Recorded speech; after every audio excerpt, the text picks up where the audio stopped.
एक बार फिर से स्वागत। एक्सेल में कुछ फॉर्मूले लेकर के आया हूँ, काउंट इफ और सम इफ। एक एक्सेल के यूजर के लिए काउंट इफ और सम इफ क्यों महत्वपूर्ण है, आइए जानते हैं। माना एक बिजनेस पर्सन अप्रैल में कुछ प्रोडक्ट सेल आउट करता है, रैम, हार्ड डिस्क, इसी तरह से मई में करता है, जून में करता है, जुलाई में और अगस्त में। तो इन 5 महीनों में उसने रैम कितनी सेल आउट की है, प्रिंटर कितने सेल आउट किए हैं, मॉनिटर कितने सेल आउट किए हैं। हम कैसे एक क्लिक से एक फॉर्मूला के अकॉर्डिंग इसे जान सकते हैं, आइए सीखते हैं। कोई भी बिजनेस पर्सन या कोई भी अकाउंटेंट जब एक बिजनेस मैन के बिजनेस को कीप करने का काम करता है तो एक्सेल उसके लिए बहुत ही महत्वपूर्ण होता है उसकी अकाउंटिंग को करने के लिए। मैंने कहा अकाउंटिंग सॉफ्टवेयर पे जितने भी काम किए जाते हैं अकाउंट से रिलेटेड, वो सारे काम एक्सेल पे किए जा सकते हैं, बस हमें फॉर्मूला पता हो किस तरह से वो करने। आइए सीखते हैं कि एक क्लिक से किस तरह से हम सारी आइटम्स को जान सकते हैं कि वो कितनी सेल आउट हुई है इन 5 महीनों में। हम काउंट इफ पे आएंगे। सबसे पहले हम उस आइटम का नाम लिखेंगे जिसे हम निकालना चाहते हैं कि ये सेल हुई कितनी है। जैसे माना मैं यहाँ पे रैम कितनी सेल आउट हुई है इन 5 महीनों में, मैंने यहाँ पे उसका सेल में नाम डाला। यहाँ पे मैं फॉर्मूला लिखूंगा। फॉर्मूला क्या लगना चाहिए, is equal to count if. यहाँ पे हमारे पास फॉर्मूला आ जाएगा, डबल क्लिक करेंगे। सबसे पहले ये रेंज मांगेगा, तो रेंज हम यहाँ पे जितना भी अप्रैल से लेकर के अगस्त तक उसने प्रोडक्ट को सेल किया है उन सभी की रेंज हम ले लेंगे। उसके बाद में कॉमा लगा करके जिस प्रोडक्ट को आप फाइंड आउट करना चाहते हैं उसकी रेंज ले लेंगे, उसका एक तरह से क्राइटेरिया उसे ले लेंगे और यहाँ पे ब्रैकेट क्लोज कर लेंगे। जैसे ही आप ब्रैकेट क्लोज करेंगे, एंटर प्रेस करने के बाद में आप देखेंगे कि यहाँ पे अप्रैल से लेकर अगस्त तक उसकी 7 रैम सेल आउट हुई है। अब यहाँ पे अगर एक प्रोडक्ट पे अगर फॉर्मूला लग जाता है तो आप कोई भी प्रोडक्ट निकाल सकते हैं कि कितने वो सेल आउट हुए। अब मान के चलते हैं मैं यहाँ पे कीबोर्ड निकालना चाहता हूँ, मैं सिंपली यहाँ पे टाइप करूंगा कीबोर्ड। बट यहाँ पे एक चीज का ध्यान रखें, जो स्पेलिंग आपने रिकॉर्ड मेंटेन करते हुए की डाली है वही आपको नीचे भी फाइंड आउट करते हुए सेम वही स्पेलिंग डालनी पड़ेगी। अब जैसे ही मैंने यहाँ पे कीबोर्ड लिखा तो यहाँ पे उसने इन 5 महीनों में 4 कीबोर्ड सेल आउट किए हैं। इस तरह से अगर अप्रैल से लेकर के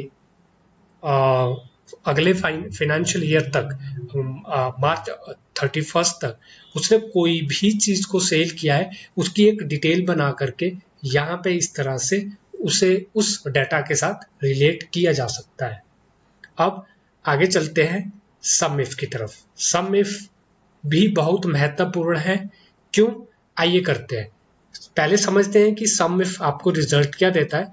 माना कि यहाँ पे हमने कीबोर्ड या उस प्रोडक्ट को जाना कि वो पूरे ड्यूरिंग द पीरियड कितना सेल आउट हुआ है। अब यहाँ पे हम डालते हैं कि उस प्रोडक्ट का टोटल सेल अमाउंट में कितना हुआ है, वो हम सम इफ के थ्रू एक क्लिक से एक फॉर्मूला लगाने के बाद में जान सकते हैं कि कितना उसने इन 5 महीनों में कीबोर्ड से सेल आउट करके अर्न किया, वो अमाउंट कितना है, उसे हम फॉर्मूला लगा करके यहाँ पे जानेंगे।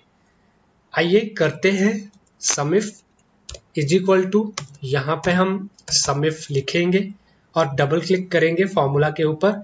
यहाँ पे ये रेंज मांगता है तो हम सबसे पहले रेंज को डालने का काम करेंगे।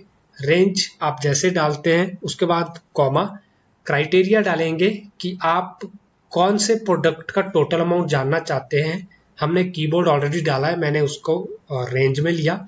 फिर से कॉमा करने के बाद में जहां पे आपके रेट होते हैं वहां पे आप सम रेंज ले लेंगे और ब्रैकेट क्लोज करेंगे और एंटर प्रेस करेंगे। अब आप यहाँ पे देखेंगे कि कीबोर्ड का जो टोटल सम है उस पीरियड के अंदर, अप्रैल के पीरियड के अंदर वो 350 रुपए आपके पास आ गया है।